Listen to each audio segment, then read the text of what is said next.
What is up, guys? It's James from CopLogic. Welcome back to the channel. We've got a good one for you today. It's another transfer roundup. It feels like a good time to do this with obviously Jordan Henderson's deal is now over the line. He's gone. He's out of here. We're waiting to see what happens with Fabinho, but it seems like a good time to talk about some of these midfield targets and a couple of others as well. Get you all up to date on exactly where we're at with all these players. First of all, let me get this out the way and say I'm going to cover Levi Colwill last. So if you're a Chelsea fan and you've come here looking to cry in the comments, make sure you skip to the end of the video. That's where you'll find the Colwill talk. Right, let's get into it. Don't forget, if you like Liverpool transfers, make sure you like this video because that means we'll buy more players.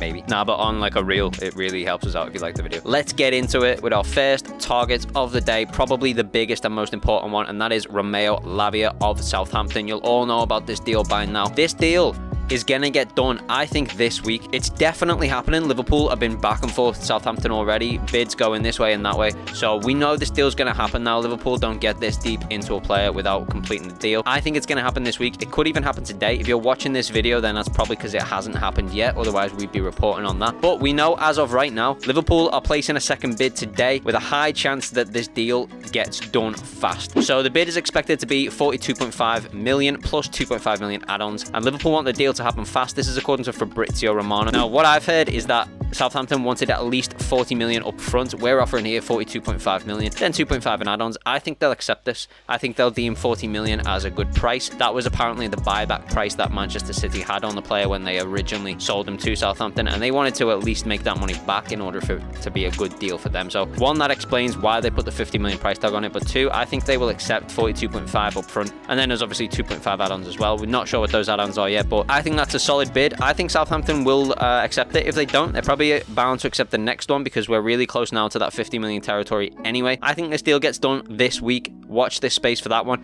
Make sure you subscribe if you want to know as soon as it gets done, because we're going to be right on top of this one. We've been covering Lavia now since the name was first dropped, and we're going back weeks at this point, if not months. Moving on to the next one. This is kind of important because the midfield targets, we don't actually know what's going to happen there until we know about Fabinho. Now, Jordan Henderson, he's gone. He's out of here. But Fabinho, there's been a couple of issues over. So there were reports the last few days that the deal may well fall through, that it's hit some snags and there are some issues. However, it looks more likely at the moment. We're seeing reports this morning that the deal is still expected to happen. So I think Fabinho will still go. And even if he doesn't get the Saudi moves that he wants, it has been reported that Bayern are closely monitoring the situation. So it's likely that they would throw in a late bid if anything fell through for Fabinho. So I do think he leaves Liverpool either way, but it's looking like it's still going to be the Saudi move for him. Not sure what's happening with his dogs. Don't know if he got that resolved. Hopefully he did, I guess. 40 million for Fabinho is a good deal for us. And it also then allows us to look at some midfield options. So going to quickly cover these midfield additions that Liverpool have been looking at. It's quite a long shortlist, but I feel like I've narrowed it down to a few players that seem the most promising for Liverpool, and we're talking about Doucoure, João Palhinha, Boubacar Kamara, Douglas Luiz, and Florentino Luiz. These players seem like they've had the most noise around them. Now, what I will say is that I feel it's more likely that Liverpool will go for a player with some Premier League experience. Having looked at everything going on and seeing all the noise coming out about each player,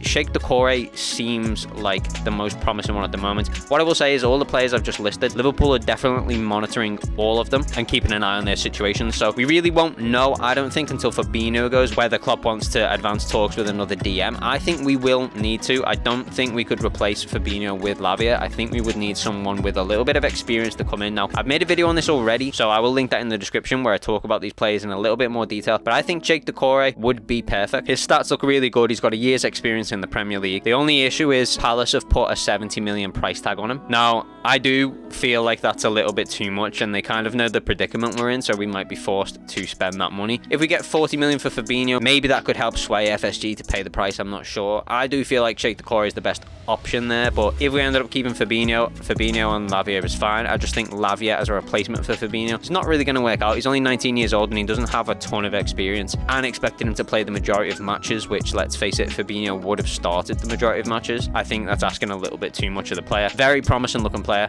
massively high ceiling, so it's going to be a super exciting sign when it happens, and it is a when it happens for me. I think this one is definitely getting done in Romeo Lavia. So yeah, I don't want to go too deep into these midfield targets because we don't actually know what's happening with Fabinho yet. I'm sure we will make a video on that when we know a little bit more about the Fabinho situation. Moving on to the big one, Chelsea fans, hope you're still watching. You probably just skipped to the end, so welcome to the video. Levi Colwill. So, it seemed last week like this deal was dead in the water. Obviously, you probably know about the Fofana ACL injury, so Chelsea have got a little bit of a centre-back predicament themselves right now. We expected after that injury that Colwill will be completely off the table. Could still be the case, but we are expecting Chelsea to go into the market for a new centre-back anyway in order to replace for Fofana. You would then still expect them to keep Colwill because they're going to want someone around for rotation. They're going to want someone around in case of injuries, and he's going to be that guy. But there have been reports literally just yesterday that Levi Colwill, who by the way has still yet to sign an extension, so he's not that eager to stay at Chelsea as much as you keep wanting to tell us that he is. Why is he not signing that extension? Anyway, Levi Colwill apparently is looking to push Chelsea to look at any potential offer from Liverpool, so he's expected to speak with Pochettino and the club in the coming days and tell them that he would like them to consider any potential bid from Liverpool Football Club, and reports are suggesting that we're expected to open bidding as soon as potentially next week, so definitely want to keep an eye on. I think if Fabinho goes and we're forced into buying another midfielder, I think it's probably expecting too much of FSG to bring in 5 players in one window, having already got McAllister, Szoboszlai, Lavia. If we went and got another midfielder, that's 4, and then expecting him to go and get a centre-back as 5. I don't think that's realistic with FSG. Hope I'm wrong. If Fabinho doesn't move, I could see us moving into the centre-back market. You can see from the game the other day that we probably do need another centre-back. We can't rely on Van Dijk and Konate to play every single game, and when they're not present, there are definitely some issues there. So I would like us to look into the centre-back market, and Levi Colwill would be perfect, but we're going to have to wait and see on this one what happens. We'll probably know more next week whether or not these reports are true about a bid, so definitely make sure you subscribe to the channel if you want to stay up to date on that and everything else happening in this transfer window. Make sure you like the video if you enjoyed it, and if you're a Chelsea fan, make sure you like the video because it's just vibes in it. But whoever you support, thanks for watching the video, and we'll see you in the next one.